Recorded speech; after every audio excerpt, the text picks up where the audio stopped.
الحمد لله وحده والصلاة والسلام على من لا نبي بعده. أما بعد فقد قال الله تبارك وتعالى في القرآن المجيد والفرقان الحميد. فأعوذ بالله من الشيطان الرجيم. بسم الله الرحمن الرحيم. وما هذه الحياة الدنيا إلا لهو ولعب وإن الدار الآخرة لهي الحيوان لو كانوا يعلمون. وعن أبي هريرة رضي الله تعالى عنه قال قال رسول الله صلى الله عليه وسلم انظروا إلى من هو أسفل منكم أو كما قال عليه الصلاة والسلام. میرے محترم بزرگوں، دوستوں اور عزیز ساتھیوں، آج کی اس مادی دنیا میں ہر انسان چاہتا ہے کہ اس کو راحت و سکون حاصل ہو. ساری محنت، ساری بھاگ دوڑ اس لیے ہے کہ اسے راحت والی زندگی، سکون والی زندگی، چین و آرام والی زندگی حاصل ہو، اور وہ اس سکون اور راحت کو حاصل کرنے کے لیے دنیا کمانا چاہ رہا ہے. وہ یہ سمجھنا ہے کہ میرے آرام، میرا چین، میرا سکون یہ دنیا کے اندر ہے، دنیا کمانے کے اندر ہے. ہر انسان اپنے اعتبار سے سوچ رہا ہے. کاروباری یہ سوچ رہا ہے کہ میرا کاروبار زیادہ بڑھے گا، میرا کاروبار ترقی کرے گا تو مجھے راحت و سکون ملے گا. حکمراں، حاکم یہ سمجھ رہے ہیں کہ مجھے زیادہ ترقی ملے گی اور میں اونچے والے عہدے پر پہنچ جاؤں گا تو مجھے راحت و آرام ملے گا. ملازم یہ سوچ رہا ہے کہ میری ترقی ہوگی اور مجھے اور اوپر والی پوسٹ ملے گی اور میری آمدنی زیادہ ہوگی تو مجھے راحت و سکون ملے گا. ہر ایک اپنے اعتبار سے سوچ رہا ہے. میرے محترم بزرگ دوستوں، سب سے پہلی تو سمجھنے والی بات یہ ہے کہ دیکھو، دنیا کمانا منع نہیں ہے. دنیا کمانے سے کسی نے منع نہیں کیا. صحابہ کرام میں سے بعض صحابی ایسے گزرے ہیں کہ جن کی مال و دولت کا اندازہ لگانا آج کے زمانے میں مشکل ہے. حضرت عبد الرحمن بن عوف، حضرت عثمان غنی رضی اللہ تعالیٰ عنہ اور دوسرے بہت سارے صحابی. اور جن صحابہ کرام نے، اور ان کے بارے میں یہ آتا ہے کہ وہ تنگی کی حالت میں زندگی گزارے، وہ ان کا اختیاری زندگی تھی. وہ انہوں نے فقر و فاقہ کو اختیار کیا تھا آقا مدنی محمد عربی صلی اللہ علیہ وسلم کی اتباع میں، کہ جس طرح اللہ کے رسول صلی اللہ علیہ وسلم نے اس فقر فاقہ کو اختیار کیا تھا. ورنہ حدیث پاک کے اندر آتا ہے کہ اللہ کے رسول صلی اللہ علیہ وسلم فرمائے کہ مجھے اللہ نے اختیار دیا ہے کہ اگر میں چاہوں تو یہ احد کے پہاڑ کو اللہ سونے کا بنا دے، اور سونے کا بنا دے میرے ساتھ چلا پھرا کرے. لیکن اللہ کے رسول صلی اللہ علیہ وسلم فرمائے کہ نہیں، میں تو یہ چاہتا ہوں کہ ایک دن پیٹ بھر کر کھاؤں تو اللہ کا شکر ادا کروں، اور ایک دن بھوکا رہوں تو صبر کروں، کہ میں صابر اور شاکر بن کے زندگی گزارنا چاہتا ہوں. تو دنیا کمانا منع نہیں ہے. دنیا کمانے کے لیے کسی نے منع نہیں کیا. مسئلہ آتا ہے دنیا کو دل میں بسا لینا، دنیا کو مقصد زندگی بنا لینا. ورنہ دنیا کے جو اسباب ہیں ان کے بغیر تو انسان کا چارہ کار ہی نہیں ہے. وہ زندگی گزارے گا کیسے؟ بھائی کہ انسان یہ سوچے کہ میں دنیا کمانا نہیں چاہتا، میں تو دنیا کے پیچھے لگاؤں گا ہی نہیں، اور میں دنیا کمانے کے لیے جاؤں گا ہی نہیں، تو اس کے پاس کپڑے کہاں سے آئیں گے؟ اس کے پاس کھانے پینے کا سامان کہاں سے آئے گا؟ رہائش کا سامان کہاں سے آئے گا؟ ظاہر سی بات ہے کہ یہ اسباب ہیں، یہ اسباب دنیا ہے، اور اللہ نے دنیا کے اسباب کو اختیار کرنے کا حکم دیا ہے، کیونکہ دنیا دارالاسباب ہے. کہ تو دنیا کمانا منع نہیں ہے، دنیا کی محبت کو دل میں جما لینا یہ اصل میں منع ہے.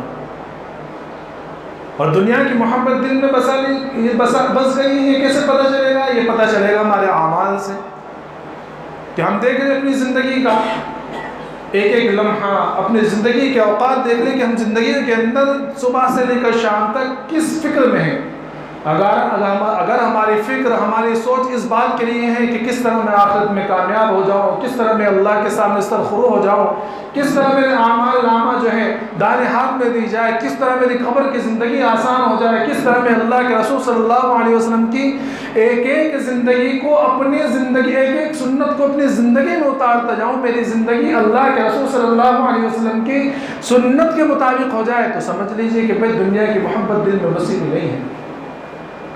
اور اگر ہماری فکر دنیا میں ہے، ہمارا ذہن ہماری سوچ ہمیشہ یہ ہے کہ کس طرح میرے پاس اچھا بینک بیلنس ہو جائے، کس طرح میری کوٹھی شاندار بن جائے، میرے پاس اچھا بڑا سا فلیٹ آ جائے، زمین بے انتہا ہو جائے، میری ترقی ہو جائے، مجھے شاندار موبائل مل جائے، میرے پاس یہ ہو جائے، اگر ہماری سوچ صرف دنیاوی سوچ ہے تو سمجھ لیجئے دنیا کی محبت ہمارے دل میں بس گئی ہے۔ اور جب دنیا کی محبت دل میں بس گئی تو سمجھ لو کبھی دنیا کے اندر راحت و سکون نہیں مل سکتا۔ یہ آپ جو دیکھتے ہیں نا کہ اتنے بڑے بڑے مالدار، یہ کروڑ پتی یا ارب پتی، آپ ان کی زندگی کو کھنگالیے، ان کی زندگی کا تحقیقی مطالعہ کیجئے۔ یہ لوگ بظاہر جو ہمارے سامنے آتے ہیں نا، یہ دنیا والوں کے سامنے آتے ہیں، یہ ایک سجاوٹی مسکراہٹ ہوتی ہے، ورنہ یہ اپنے دل کے اعتبار سے اتنے پریشان۔ اور میں کہتا ہوں کہ ساری چیزیں چھوڑ دیجئے، وہ دنیاوی اعتبار سے کسی طور پر بھی پریشان نہ ہو، لیکن دنیا کمانے کے لیے ضرور پریشان رہے گا۔ اگر کسی کے پاس 10 ملیں ہیں، 10 کارخانے، 10 فیکٹریاں ہیں، اچھا خاصا اس کے پاس کمائی آ رہی ہے، مال و دولت آ رہا ہے، وہ اتنا کما چکا ہے کہ اگر وہ مر جائے تو اس کی 7 پشتے بیٹھ کر کھائے، لیکن اگر ایک فیکٹری کا بھی نقصان ہو جائے تو اس کی راتوں کی نیند حرام ہو جاتی ہے۔ حالانکہ اس کی ایک فیکٹری بند ہو جانے سے اس کو کچھ فرق نہیں پڑے گا، لیکن چونکہ دنیا دل میں بسی ہوئی ہے، دنیا کی محبت دل میں بسی ہوئی ہے، راحت و سکون چھنا ہوا ہے، تو بس فکر میں ہے کہ کس طرح میں اور کماؤں اور کماؤں اور کماؤں، کس طرح میں لوٹ کر کھسوٹ کر چوری کر کے ڈکیتی ڈال کر کس طرح کماؤں، لیکن دنیا کما لوں۔ یہ ہمیشہ اس کی فکر بنی رہے گی۔ تو ان لوگوں کو دنیا بظاہر میں لگتا ہے کہ کیا شاندار اسٹیٹس ہے اس کا، کیا بلڈنگ ہے، کیا آرام و سکون، کیا چین ہے اور کیا آسائش ہیں۔ میرے محترم بزرگ دوستو، اندر سے بے چین ہیں۔ میں ہمیشہ کہتا ہوں کہ دیکھو دنیا کے مالداروں کو بہترین قسم کا بڑا عالیشان کوٹھی اور عالیشان محل اور عالیشان گھر ہیں، ڈبل بیڈ لگا ہوا ہے، اعلیٰ قسم کا ایئر کنڈیشن چالو ہے، اور بستر بھی ایسا ہے کہ ہم نے کبھی تصور بھی نہیں سوچا ہوگا، ایسے بستر پر سونے کے لیے نیند کی گولیاں کھا رہے ہیں۔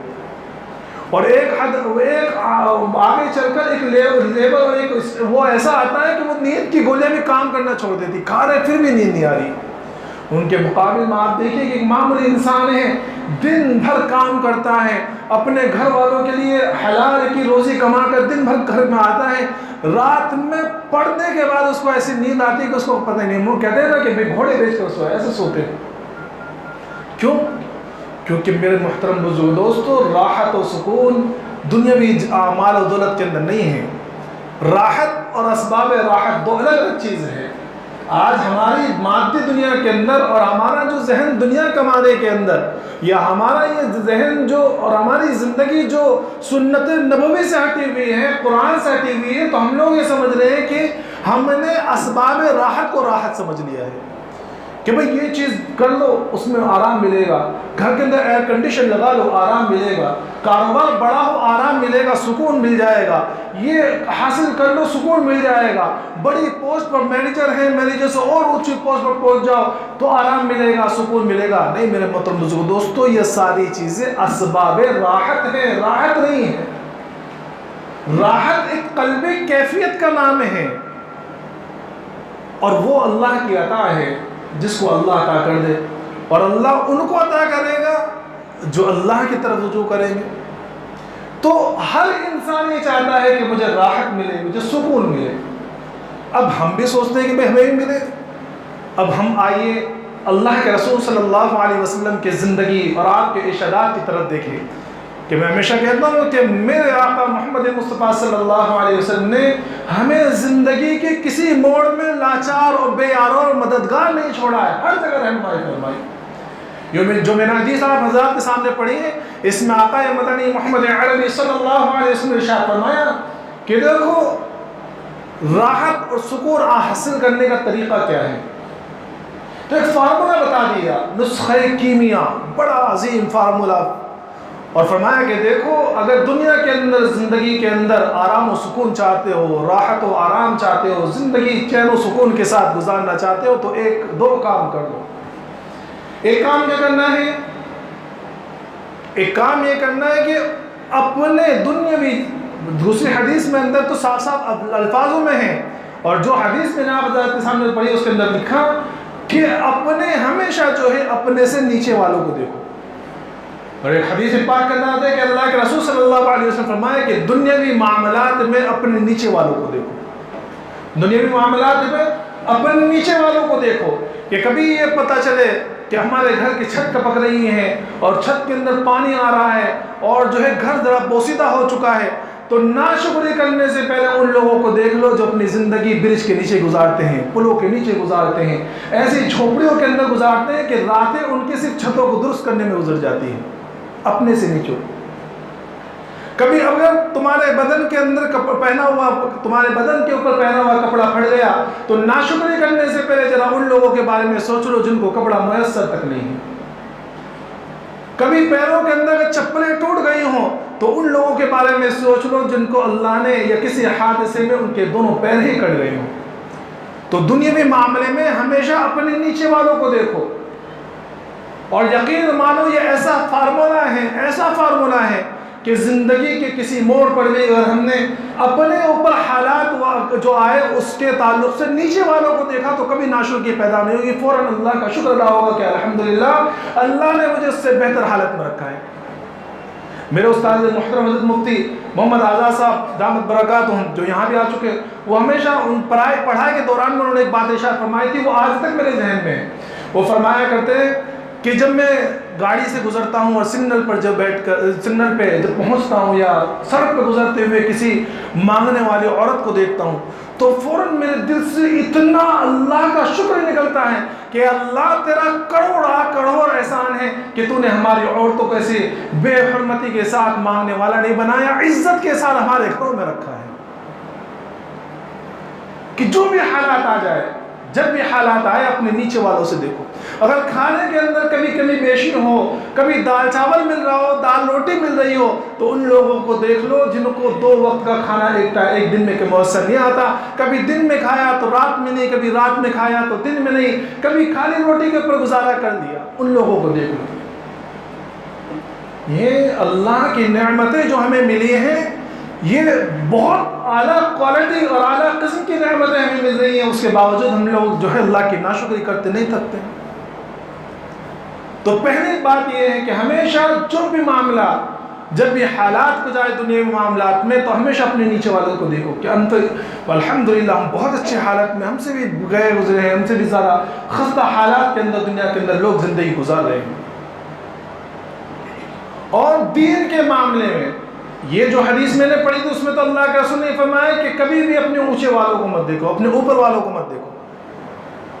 تو دنیاوی معاملات میں کبھی بھی اپنے اوپر والوں کو مت دیکھو، ورنہ ہمیشہ ناشکری پیدا ہوگی۔ کبھی بھی دنیاوی معاملات میں اپنے اوپر والوں کو دیکھنا ہی نہیں ہے، ورنہ ہمیشہ بے چینی رہے گی، کبھی زندگی کے اندر راحت و سکون مل ہی نہیں سکتا تمہیں۔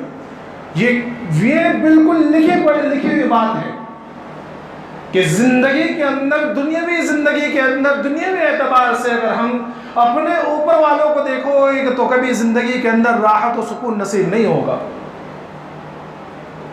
حضرت عبداللہ ابن مبارک رحمۃ اللہ علیہ بڑے محدث گزرے ہیں، حضرت امام ابو حنیفہ رحمۃ اللہ علیہ کے زمانے کے ہیں اور آپ کے شاگردوں میں سے ہیں۔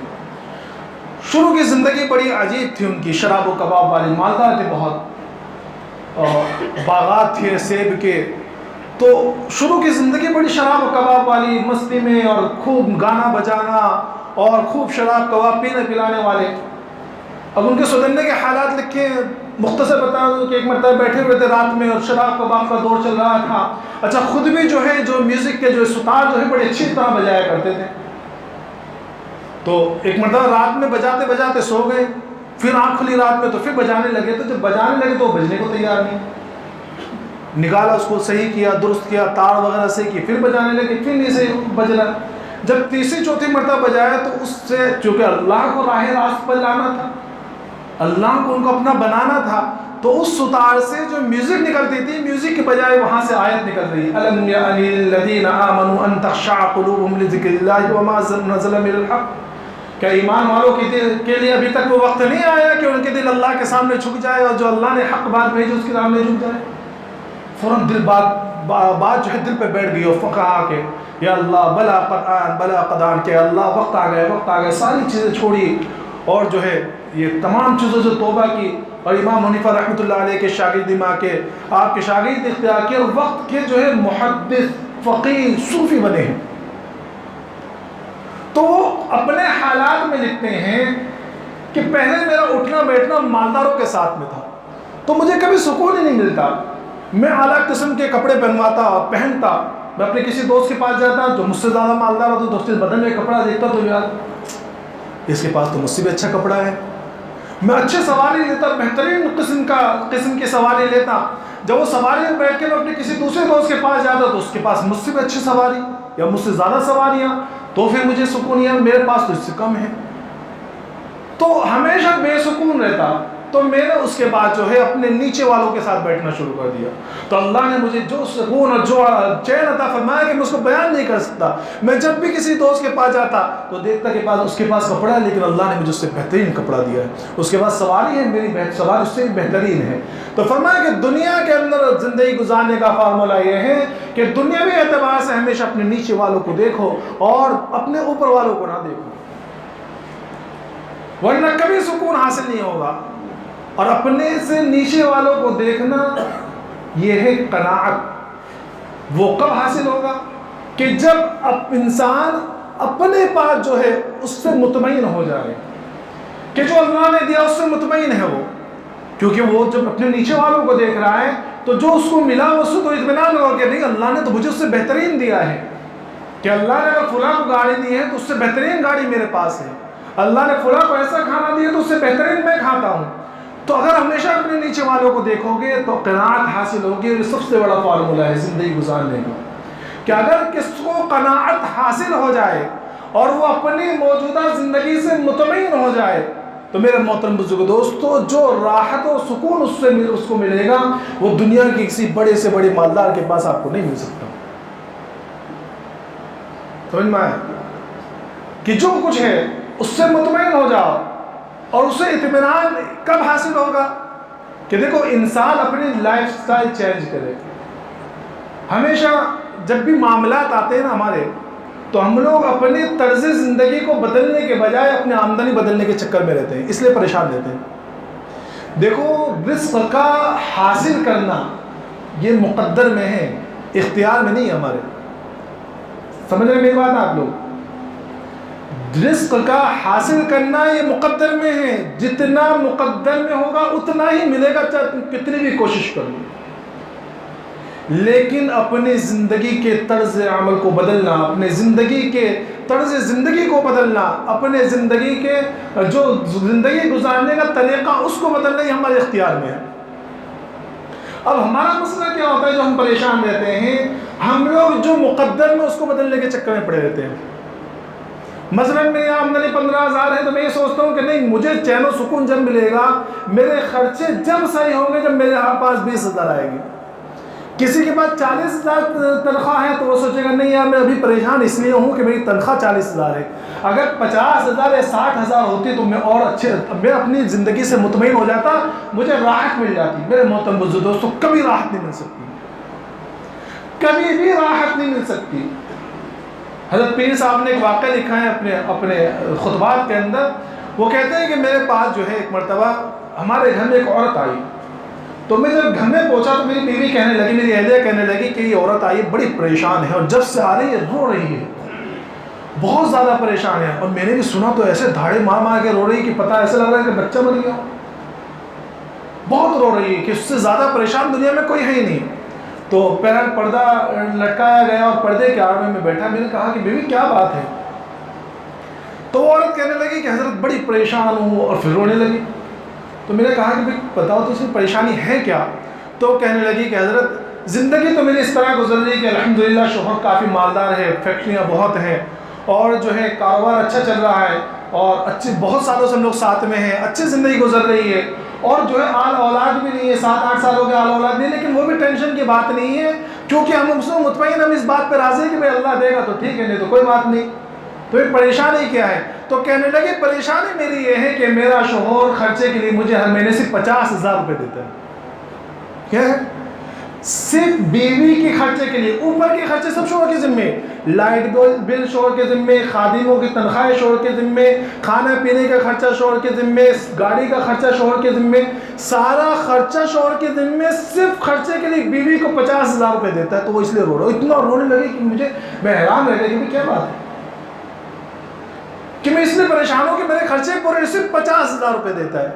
تو میں نے اس کو سمجھایا، اس کو بتلایا، تھوڑی دیر بعد کے میں نے کہا کہ بیوی اگر تمہارا مسئلہ جو ہے اس میں نہیں ہے، اگر تمہارا شوہر تمہیں 50,000 کی جگہ 1,00,000 بھی دینے لگے تو بھی تمہارا حال یہ ہوگا، 2,00,000 بھی دینے لگے تو بھی تمہارا حال یہ ہوگا۔ تو حیران ہو کے کہنے لگے کہ حضرت میں آپ کی بات سمجھی نہیں۔ تو میں نے اس کو سمجھایا کہ دیکھو کہ اصل تم نے اپنی زندگی جو ہے خود اتنی پریشان کر رکھی ہے کہ گناہوں والی زندگی، یہ پارٹیاں، یہ گھروں کے اندر گناہ کے کام، اور یہ تمام یہ حالات، یہ اللہ کو ناراض کرنے والے، کہ تم اللہ کو اگر راضی نہیں کرو گی، اللہ تم سے ناراض رہے گا، اللہ کی نافرمانی میں گزارو گی تو تم چاہے کتنے بھی پیسے مل جائے۔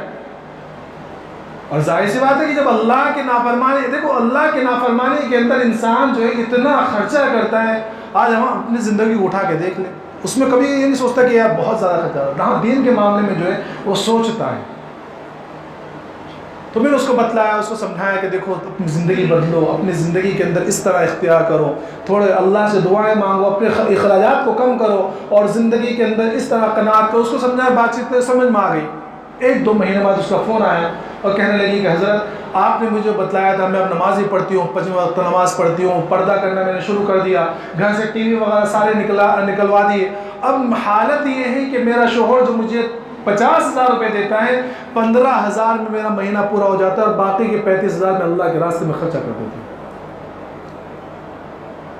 یہ سمجھ میں آ رہے ہیں آپ کو کہ دنیاوی زندگی کے اندر اگر ہم یہ سوچیں گے کہ ہمارے راحت و سکون جو ہے وہ دنیاوی زندگی اور اسباب کے اختیار کرنے میں ملے گی تو کبھی نہیں ملے گا۔ تو اپنی آمدنی کو بڑھانے کی فکر میں نہ رہو، دنیا کمانے کی فکر میں نہ رہو، بلکہ دنیا بقدر ضرورت کماؤ، اور اگر جتنی مل رہی ہے اس میں ہمارا گزارا نہیں ہو رہا تو اپنے طرز زندگی کو تھوڑا نیچے لاؤ، اپنے ہاتھ کو روک لو، دنیاوی اعتبار سے، دین اعتبار سے نہیں ہے۔ مجھے سمجھانا پڑتا ہے بار بار، ورنہ دنیاوی کیا ہوتا ہے، دنیاوی اعتبار سے لوگ ہاتھ نہیں روکتے، دین اعتبار سے ہوتے ہیں۔ مولانا نے منع کہ اسے جمعے میں چندہ ہی نہیں دیں گے بھائی، پتہ چلا کہ آج 2,000 ہوتا ہے، میں ہر ہفتے اس بار 1,500 ہوا، کیوں؟ بعض لوگ کہہ رہے ہیں مولانا ہوتا ہے تو ہاتھ روک کے رکھنا بھائی۔ تو دنیاوی معاملے میں ہاتھ روکو، دینی معاملات میں، دین میں تو خرچہ کرو، خوب خرچہ کرو۔ اللہ سے لینے کا طریقہ یہ ہے، اللہ سے کبھی لینا ہونا تو یہ سب سے بہترین فارمولا ہے۔ ایک واقعہ سنا کے وقت بھی ختم، اور واقعہ سنا دے تو چھوٹا سا واقعہ سے بات خلاصہ بتلاتا ہوں۔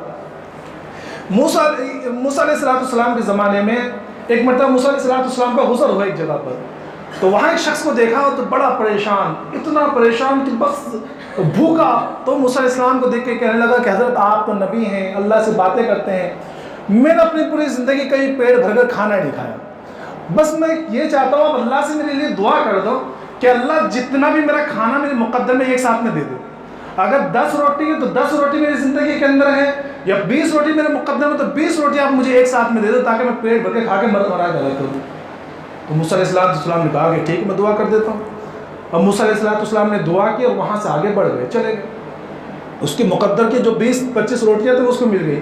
موسیٰ علیہ السلام وہاں سے چلے گئے، بہت لمبا سفر کیا، اس کے بعد میں کئی مہینوں کے بعد واپس وہاں سے گزر ہوا۔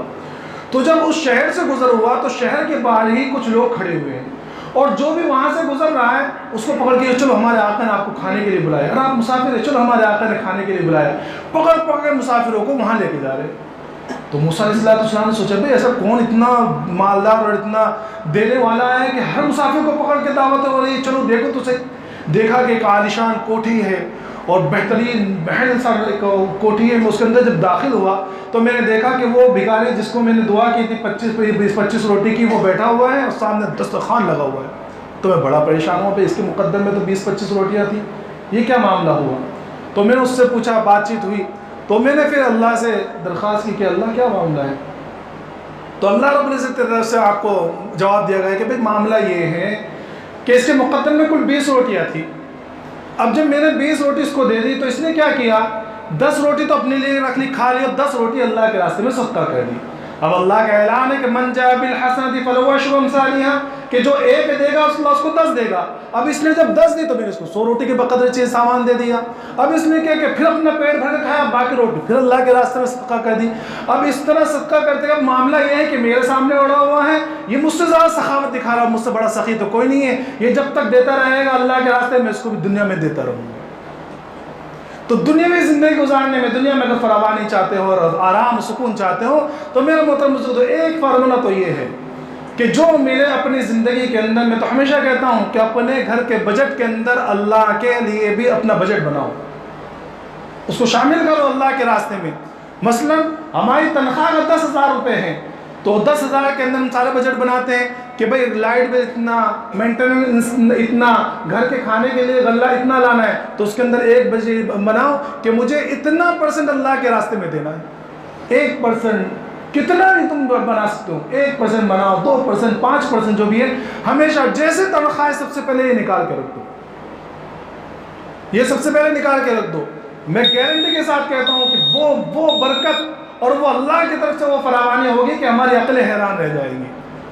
تو میرے محترم دوستو، خلاصہ کلام سے اتنا ہے کہ دنیاوی زندگی گزارنے کا طریقہ یہ ہے کہ دنیاوی معاملات کے اندر ہمیشہ اپنے نیچے والوں کو دیکھیں، اوپر والوں کو نہ دیکھیں، اور دینی معاملات کے اندر، عبادات کے اندر اللہ کے احکامات پر عمل کرنے کے تعلق سے اگر دیکھنا ہو تو اپنے اونچوں والوں کو دیکھیں کہ فلاں تو اتنا کام کر رہے ہیں میں اتنا نہیں کر پا رہا ہوں، فلاں اتنی نمازیں پڑھ رہا ہوں اتنی نمازیں نہیں پڑھ پا رہا ہوں. اوپر والوں کو دیکھیں دینی معاملات میں. اگر اس طرح زندگی گزارو گے تو انشاءاللہ دنیا کے اندر اللہ رب العزت عافیت والی زندگی عطا فرمائیں گے، راحت و سکون والی زندگی عطا فرمائیں گے. وآخر دعوانا الحمدللہ رب العالمین.